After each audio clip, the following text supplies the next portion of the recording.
Assalamualaikum warahmatullahi wabarakatuh. Di sini saya akan menjelaskan tentang sejarah kolonisasi dan imperialisme Portugis di Indonesia.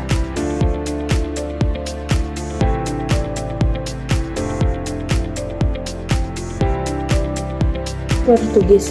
Bangsa Portugis diketahui tiba di wilayah Kesultanan Malaka pada tahun 1511 di bawah kepemimpinan Alfonso de Albuquerque. Tujuan utama kedatangan bangsa Portugis saat itu adalah melakukan perdagangan serta mencari rempah-rempah. Namun, setelah menjelajahi wilayah Indonesia dan menemukan wilayah penghasil rempah-rempah, Alfonso akhirnya berambisi lebih dan ingin menguasai Malaka. Oleh sebab itu, pihak Portugis akhirnya menyerang Kesultanan Malaka untuk merebut rempah-rempahnya. Upaya tersebut akhirnya berhasil. Sayangnya, banyak pihak dari Indonesia yang menentang hal itu. Pasalnya, pelabuhan utama untuk distribusi rempah-rempah telah berhasil dikuasai Portugis. Kemenangan pun selalu berada di tangan Portugis setiap kali terjadi serangan di Indonesia, karena kalahnya senjata dan teknologi. Portugis adalah bangsa Eropa pertama yang mendarat di Indonesia. Penjelajahan samudra bangsa Portugis untuk menemukan negeri penghasil rempah-rempah yang diketahui berada di dunia timur telah dimulai sejak akhir abad ke-15. Ekspedisi yang dikirim Raja Portugis berhasil mencapai Tanjung Harapan di Afrika Selatan pada 1488, kemudian India pada 1498. Di bawah kepemimpinan Alfonso de Albuquerque, Portugis berhasil menguasai Goa di India pada 1510 dan Malaka pada 1511. Portugis ke Indonesia. Keberhasilan Alfonso de Albuquerque menguasai Malaka mendorongnya untuk mengirimkan 3 kapal ke kepulauan rempah-rempah di wilayah Nusantara bagian timur.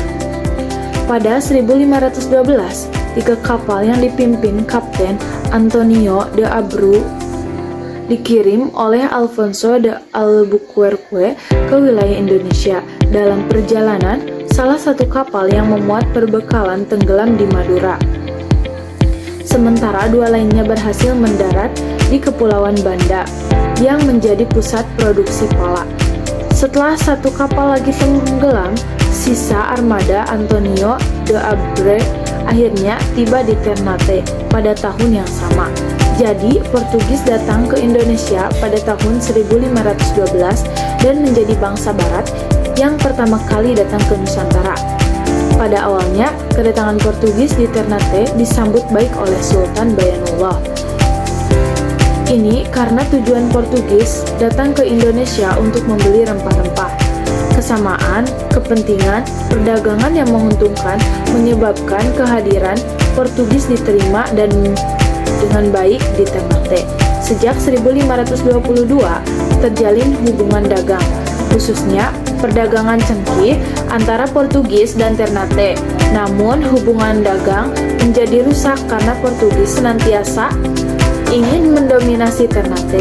Keserakahan Portugis yang ditunjukkan dengan mematok rendah harga cengkih membuat rakyat Ternate bahkan Kepulauan Maluku sengsara. Kedatangan Portugis di Ternate, praktik monopoli perdagangan juga dilakukan dengan melarang penduduk berdagang rempah dengan bangsa lain dan menangkap kapal-kapal dagang penduduk. Saat itulah penjajahan Portugis di Indonesia dimulai dan perlawanan sontek dilakukan oleh rakyat dari berbagai daerah. Perjanjian bangsa Portugis. 1. Perjanjian Tordesillas 1494. Perjanjian ini dibuat antara Spanyol dan Portugis untuk menyelesaikan konflik atas klaim tanah yang ditemukan oleh penjelajah dari kedua negara di Amerika dan wilayah lainnya. Garis demarkasi ditarik 370 liga di sebelah barat Kepulauan Tanjung Verte, di mana wilayah di sebelah barat garis ini menjadi milik Spanyol dan wilayah di sebelah timur menjadi milik Portugis. 2. Perjanjian Saragossa 1529. Ini adalah perpanjangan dari perjanjian Tordesillas yang menetapkan pembagian zona pengaruh di belahan bumi timur antara Portugis dan Spanyol. Portugis ini menentukan bahwa Kepulauan Maluku Island berada di bawah kendali Portugis, sementara Filipina diberikan kepada Spanyol. 3. Perjanjian dengan Kerajaan Malaka 1511. Setelah menaklukkan Malaka, Portugis menandatangani perjanjian dengan Sultan Mahmud Shah yang digulingkan dan dengan penguasa setempat lainnya untuk mengamankan hak perdagangan mereka di wilayah tersebut. Perjanjian ini memberikan Portugis monopoli perdagangan rempah-rempah di wilayah itu. 4. Perjanjian dengan Kerajaan Ternate 1522. Portugis menandatangani perjanjian dengan Sultan Ternate untuk mendirikan benteng dan pos perdagangan di pulau tersebut. Sebagai imbalan, Ternate mendapat bantuan militer dari Portugis dan akses ke perdagangan Eropa. 5. Perjanjian dengan Kerajaan Aceh 1580-an. Portugis juga membuat beberapa perjanjian dengan Kesultanan Aceh untuk mengatur perdagangan dan politik di wilayah tersebut. Meskipun seringkali hubungan antara Portugis dan Aceh berfluktuasi antara kerjasama dan konflik. 6. Perjanjian Goa 1510. Setelah berhasil merebut Goa di India, Portugis menjadikannya sebagai pusat administrasi mereka di Asia dan menandatangani beberapa perjanjian dengan kerajaan setempat untuk mengukuhkan posisi mereka di wilayah tersebut. Perjanjian-perjanjian ini menunjukkan upaya Portugis untuk memperkuat kendali mereka atas jalur perdagangan utama dan wilayah strategis di seluruh dunia, terutama di Asia dan Afrika. Melalui perjanjian dan aliansi ini, Portugis mencoba untuk memonopoli perdagangan rempah-rempah dan komoditas berharga lainnya selama periode eksplorasi dan ekspansi kolonial. Bangsa Portugis. 1. Keahlian navigasi dan teknologi maritim. Bangsa Portugis adalah pelopor dalam teknologi navigasi dan kapal. Mereka mengembangkan kapal-kapal seperti Caravel dan Charles yang lebih mampu bertahan dalam pelayaran jarak jauh dan cuaca buruk. Mereka juga memperkenalkan peta dan instrumen navigasi yang lebih akurat seperti astrolabe dan kompas maritim. Keahlian ini memungkinkan mereka menjelajahi pantai Afrika, menemukan rute laut ke India, dan mencapai daerah-daerah terpencil di Asia dan Amerika. 2. Jaringan perdagangan global. Portugis berhasil membangun jaringan perdagangan yang luas dari Afrika, Asia, hingga Brasil. Mereka mendirikan pos-pos perdagangan strategis di berbagai wilayah penting seperti Goa di India, Malaka, Malaysia, dan Macau, China. Mereka mampu menghubungkan pasar Eropa dengan pasar rempah-rempah di Asia yang memberi mereka keuntungan ekonomi yang besar. 3. Militer yang kuat dan teknologi senjata. Portugis memiliki kekuatan militer laut yang signifikan dan teknologi senjata yang lebih maju dibandingkan banyak masyarakat yang mereka temui, termasuk Meriam, kapal yang efektif untuk mendominasi pertempuran laut. Keunggulan militer ini memungkinkan mereka untuk merebut dan mempertahankan pelabuhan penting, serta menaklukkan wilayah strategis seperti Malaka. 4. Kemampuan untuk membentuk aliansi lokal. Dalam banyak kasus, Portugis berhasil menjalin aliansi dengan penguasa lokal yang memungkinkan mereka memperkuat posisi mereka di wilayah itu. Aliansi ini seringkali diimbangi dengan perjanjian perdagangan dan bantuan militer. 5. Motivasi religius dan ekonomi. Selain mencari keuntungan ekonomi, ekspedisi Portugis juga didorong oleh keinginan untuk menyebarkan agama Kristen. Hal ini memberikan mereka semangat tambahan dalam eksplorasi dan kolonisasi. Lahan bangsa Portugis. 1. Sumber daya manusia dan keuangan yang terbatas. Sebagai negara dengan populasi yang relatif kecil dibandingkan dengan kerajaan Eropa lainnya, Portugis sering menghadapi keterbatasan dalam hal sumber daya manusia untuk mendukung koloni mereka dan mempertahankan pos-pos perdagangan. Keterbatasan finansial juga sering menjadi masalah karena biaya mempertahankan armada dan benteng di luar negeri sangat tinggi. 2. Ketergantungan pada aliansi lokal.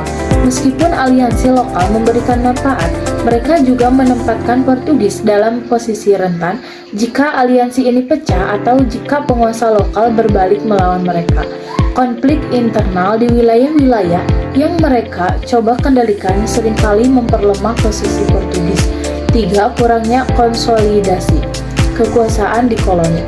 Portugis sering kesulitan dalam mengkonsolidasikan kekuasaan mereka di koloni-koloni yang jauh karena komunikasi yang lambat dan kendala geografis. Hal ini menyebabkan ketergantungan pada penguasa lokal dan sulitnya menjaga kendali langsung atas wilayah-wilayah tersebut. Pos-pos perdagangan Portugis sering terisolasi dan bergantung pada persediaan dari Portugal, membuat mereka rentan terhadap serangan dan penggek. Barter. 1. Perdagangan rempah-rempah di Kepulauan Maluku. Di Kepulauan Maluku, Portugis terlibat dalam perdagangan rempah-rempah seperti cengkih, pala, dan kulit. Mereka menukar barang-barang ini dengan berbagai barang Eropa, seperti senjata api, besi, kain, dan barang mewah lainnya. Rempah-rempah dari Maluku sangat berharga di pasar Eropa dan seringkali dianggap setara dengan emas. Oleh karena itu, rempah-rempah menjadi salah satu komoditas utama dalam sistem barter Portugis. 2. Pertukaran barang di India. Di India, terutama di Goa yang menjadi pusat perdagangan Portugis di Asia, mereka melakukan barter berbagai barang termasuk kapas, rempah-rempah lokal, dan permata dengan senjata, barang-barang dari Eropa, dan barang mewah. Barang-barang yang diimpor oleh Portugis seringkali ditukar dengan tekstil lokal yang kemudian diekspor kembali ke Eropa atau digunakan dalam perdagangan di wilayah lain. 3. Barter di pantai Afrika Barat. Di Afrika Barat, Portugis menukar kain, manik-manik, kaca, cermin, alkohol, dan senjata dengan emas, gading, dan budak. Budak yang diperoleh dari barter ini kemudian dijual atau digunakan di koloni Portugis di Brasil dan wilayah lainnya. Kesultanan Malaka. Sebelum menaklukkan Malaka pada tahun 1511, Portugis melakukan perdagangan barter dengan penguasa lokal, menukar barang-barang seperti kain, senjata, dan barang mewah dengan rempah-rempah dan produk lokal lainnya. Setelah penaklukan, Portugis terus menggunakan sistem barter dengan berbagai kerajaan dan kesultanan di sekitar Asia Tenggara untuk memperkuat kendali mereka atas perdagangan di wilayah tersebut. 5. Pertukaran di Ternate dan Tidore. Di Kepulauan Maluku, terutama di Ternate dan Tidore, Portugis menukar barang-barang Eropa seperti senjata dan baju besi dengan rempah-rempah dan hasil bumi lainnya. Barter ini sering kali melibatkan kesepakatan politik dan aliansi dengan penguasa setempat untuk mengamankan sumber daya dan memperluas pengaruh Portugis. 6. Barter dengan Kesultanan Aceh. Di Aceh, Portugis menukar senjata, misiu, dan kapal dengan lada dan barang-barang lokal lainnya. Hubungan dengan Aceh sangat dinamis, kadang-kadang melibatkan barter dan perdagangan yang menguntungkan, tetapi di lain waktu terlibat dalam konflik. Sistem barter yang digunakan oleh Portugis ini memungkinkan mereka untuk berdagang dengan berbagai komoditas yang berbeda dan mendapatkan akses ke sumber daya yang berharga tanpa harus bergantung sepenuhnya pada mata uang. Ini juga memungkinkan mereka untuk memperkuat pengaruh mereka di berbagai wilayah dan membentuk aliansi dengan pengguna lokal. Dan misi bangsa Portugis ke Indonesia adalah untuk berdagang dan melaksanakan misi 3G, yaitu gold, kekayaan, glory, kejayaan, dan gospel agama. Bangsa Portugis ingin menguasai perdagangan timur sampai barat dan menguasai bandar dan daerah strategis yang menjadi mata rantai perdagangan.